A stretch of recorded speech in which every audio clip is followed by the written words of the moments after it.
দেখা যায় তাল গাছ আমার ওই আমাদের গাহায়া।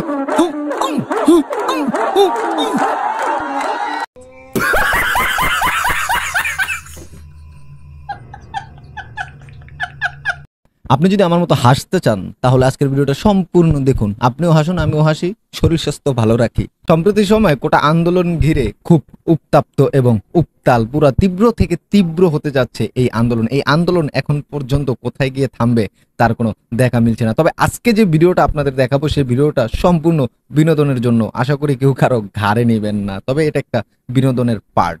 তবে তাহেরি আঙ্কেল মানে এই বিনোদন বাংলাদেশে এটা নতুন কিছু নয়, তবে আমরাও একটু বিনোদন না করলেই নয়, না হলে অপূর্ণতা থেকে যাবে। তো আমরা একটু পূর্ণ করি। আর এই ভিডিওটা সম্পূর্ণ নেওয়া হয়েছে বাংলাদেশ গ্রহণযোগ্য গণমাধ্যম যমুনা টিভি থেকে।